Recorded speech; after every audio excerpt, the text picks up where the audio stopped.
Now that everything is set up, it's time to create your website pages. Go to the Site Wizard in the left menu of AI WiseMind's setting page. Dashboard. This is the only type of pages you can generate with AI WiseMind. All the content created with a campaign are regular posts. Click on Use Site Setup. The first option is to select your website from the list. You can choose from all your connected websites if you have more than one. However, it's important to note that this doesn't create a new WordPress website for you. It works with websites that are already up and running.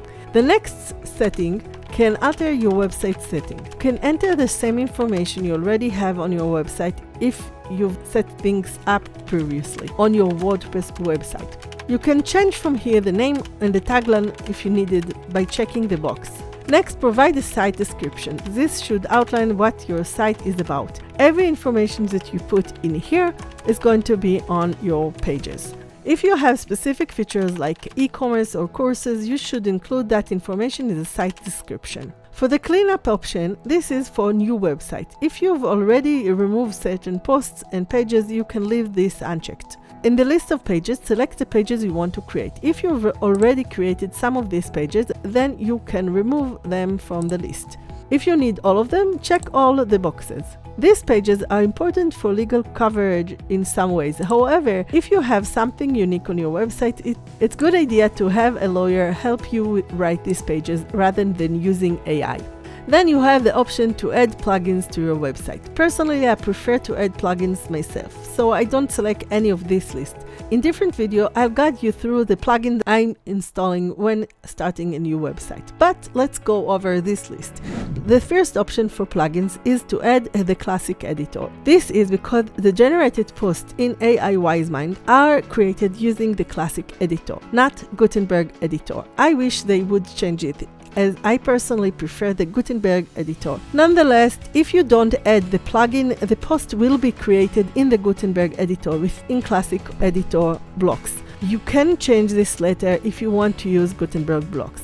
I'll show you later how to change classic editor to Gutenberg blocks. Since you always need to review the post, this is just another step if you choose to switch from classic to Gutenberg. You can also keep the post in the classic editor block, so you don't need the classic editor plugin. The next plugin is for creating table of content.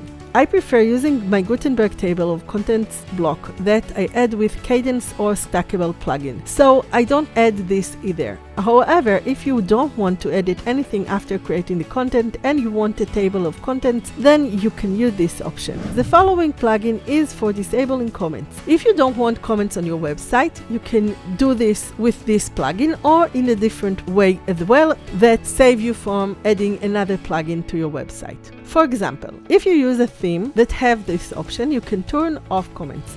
For example, in the Cadence theme, you can go to the customization option, then to post layout, and finally single post layout. You can adjust various settings here, including comments. If you want to disable comments for your entire website, just scroll down and find the comment section and adjust it as you prefer, and of course publish it. So back to AI WiseMind. You don't necessarily need to add a comment disabling plugin to your website, just check your theme. The next plugin in the list is Sitekit by Google. This is must-have to connect Google Analytics and other free Google products. I'll cover this setup in another video. Rank Math SEO is an SEO plugin. It's a good one to consider. Next plugin is Auto Updates. Keeps your plugins, themes, and WordPress updated. However, it can potentially break your site if an updated plugin is problematic. If you're managing multiple sites, it's helpful, but for just one site, manual updates are better. Next plugin is YouTube Embed Plus. This is a plugin for YouTube players. I often use the regular Gutenberg YouTube block, and sometimes I use Presto Player for more features, so you don't need this one. The Author Bio setting can be checked if you wish to add Author Bio box underneath any of the posts you have on your site. SEO-friendly permalinks is a crucial setting to configure when starting a new website anyway. Some plugins might not function well style with different permalinks settings. You can do this by checking it here, or you can go to setting in your WordPress dashboard. Then check in permalinks and choosing the post name option. This is not only for SEO, but also important if you're using other post type plugins like WooCommerce for e-commerce or LearnDash for online courses. For categories, you can add the number of categories you want AI Wiseman to create for you, but this might not be the categories you want on your website. You can leave this at 0 if you don't want to add categories now. Category can think between your website and AI Wiseman when creating posts, so it's a good idea to create your categories yourself on your website. Once you completed these steps, your site will be set up. It takes a few minutes for the process to complete, but when it's ready, you might find that you don't need to make significant changes. It usually does a good job creating these pages. I highly recommend using this feature for your website initial pages. You can find links to the plugin I mentioned as well as the AI Wiseman software in the description below. If you're thinking about purchasing it, you can support this channel through those links. Thank you.